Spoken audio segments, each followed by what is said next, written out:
Andre Sanders is a distinguished horror author under THC Publications. His notable works include Crimson Greetings, Taker, While Demons Kiss, and I Love You No Less. With Taker's successful transition to a screenplay, Andre's literary prowess continues to captivate audiences.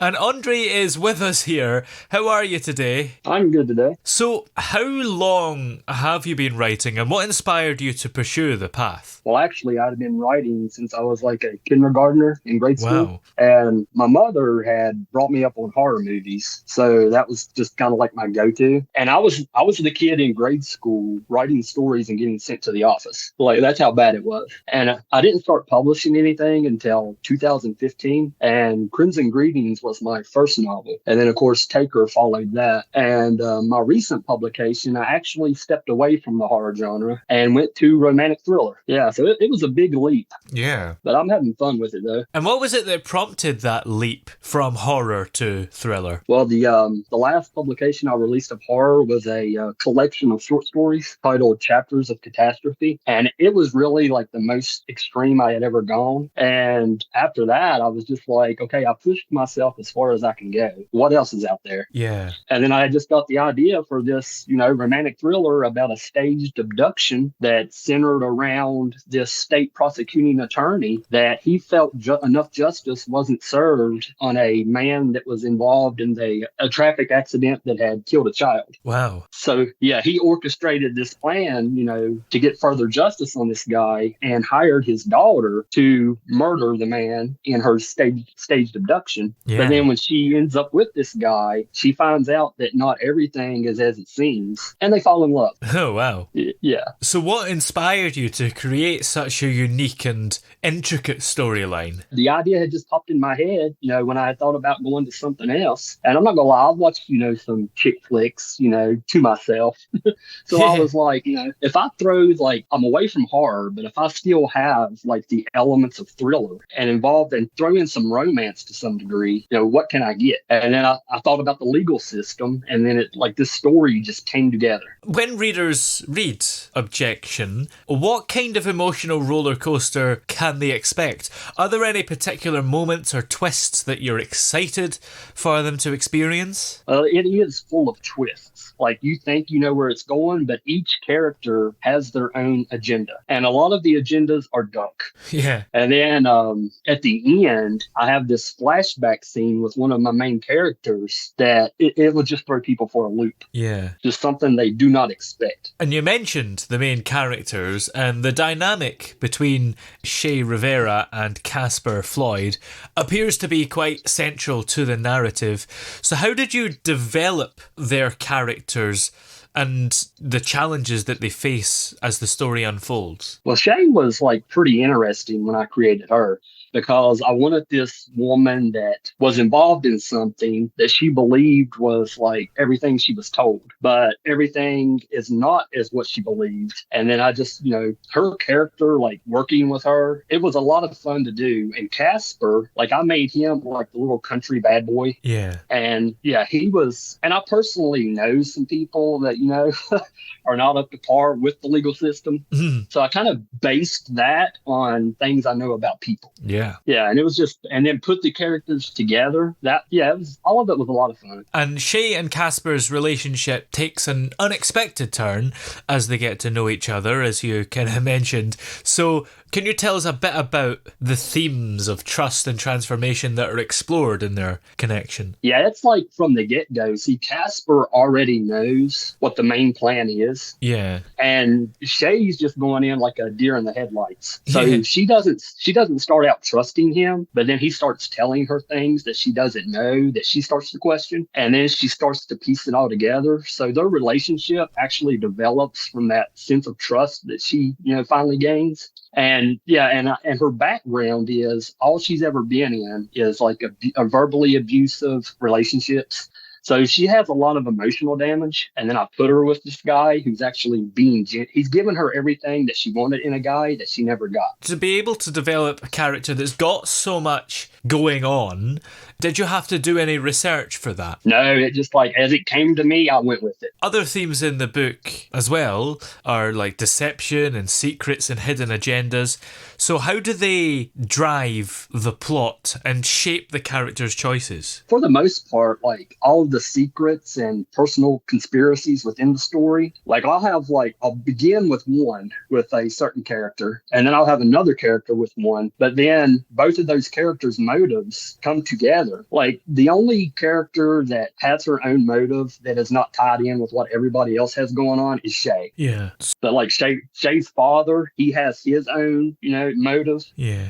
That's linked with Casper, and then Casper's motive is tied in with Shay's father's, but at the same time, Casper has his own motive. Yeah, and they just all interlace. When you were writing this book, was there a particular process that you had? Well, pretty much like I'm a guy that works 12 hours a day, at my regular job. So I was having to sit there and write during my scheduled breaks. Yeah. And then what little bit of time I could while I was off work. So trying to remember where I was at was pretty hard to do. So I had to go back and reread a lot. And it took me 6 months to write it, which is, pretty quick compared to some stuff I've done. Yeah. But yeah, it was a lot to like keep in your head. Well, that's fascinating because you say you had to write it in your scheduled breaks, but 6 months seems quite quick for that. How did you manage to get it done so quickly when you had so little time in the day? At my job, I get like 6 breaks in a day. Wow. So as soon as I went on break, like I went from handwriting to using that little tablet now. So I was handwriting everything. So as soon as my break started, like that first second, I was opening that notepad and just writing down like everything that was in my head. Yeah. And then after break, the next scene would be playing out in my mind. So that when I went on my following break, I would just write all that down. And I was doing that every day for 6 months. So wow. it was a process. And because you were kind of using your breaks to do more work. Yeah. Did you ever struggle with that and get a bit tired or burnt out? Yes, that I did. Like when you get like emotionally drained, like you feel it. Like people talk about physical work, making them tired and sleepy. Mental exhaustion does the same thing. Yeah. And there were times like my brain would just get so clouded from everything I'd already written that there were times where I just couldn't write because I was just drained. Yeah. And I had to push myself. When I got more toward the end, like I started pushing myself, and then I finally hit a point to where, I'm almost there. I've about got this. Yeah. And then it all came back to me. And then when I finished the story, like I compare it with my first novel, Crimson Greetings, and a lot of other people have too. So when I finished it, I was like, I like this genre, this whole romantic thriller thing. And so, I started another one. It's like, yeah. In a way, the mental exhaustion is worse than physical somehow. I'm not really sure why. Maybe it's because in physical, you kind of know that it's temporary and you can just go to sleep and wake up and it'll be fine. Whereas mental, it can last a bit longer sometimes and it's harder to realise it's happened maybe. Yes, because with the mental, like being a writer, you're having like everything you're creating in your head, but then you're dealing with, your everyday life. So you have things pertaining to that on your mind at the same time. So when you're juggling the two, it takes a toll on you. Yeah. Now, one of your previous novels, Taker, was adapted into a screenplay, as I mentioned in the intro.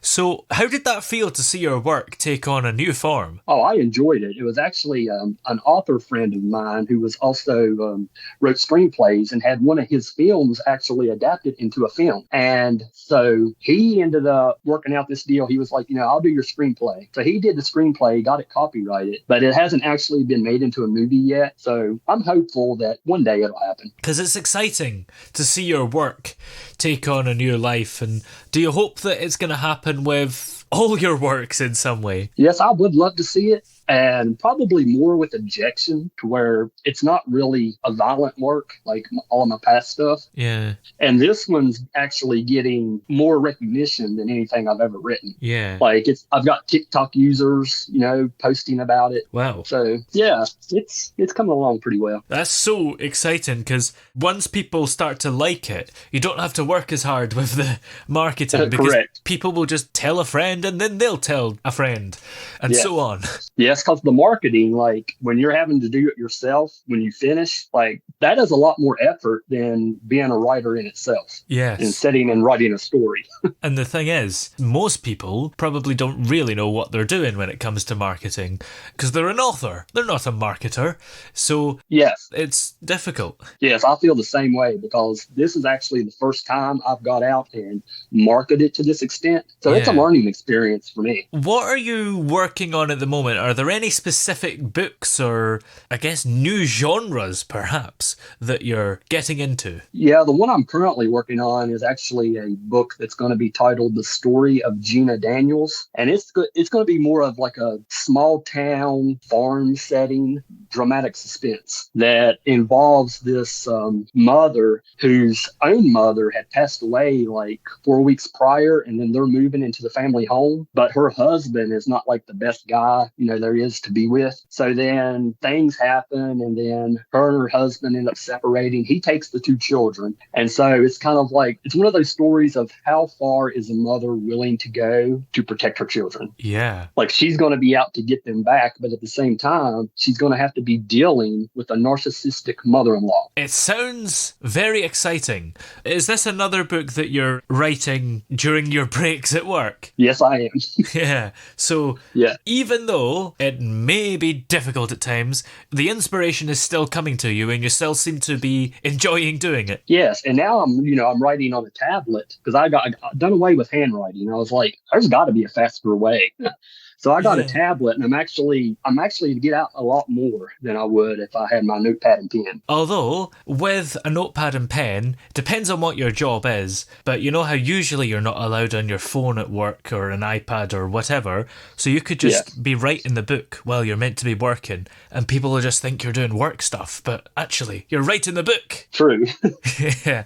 Well, where are we able to find your new book, Objection, and all the other ones that you'd want us to find? So all of them are available on Amazon. Objection is available on Amazon, Books A Million, Barnes & Noble, and I think it's on 8 books, but it's pretty much available at all retailers. And it will soon be released on audiobook through Audible, Amazon, and there's another place I can't think of the name right off the bat. But the narrator is actually working on the story now, and he should be done within the next few weeks. Excellent. And then it'll be available. Well, many thanks for joining us today. It's been smashing to talk to you. Thank you.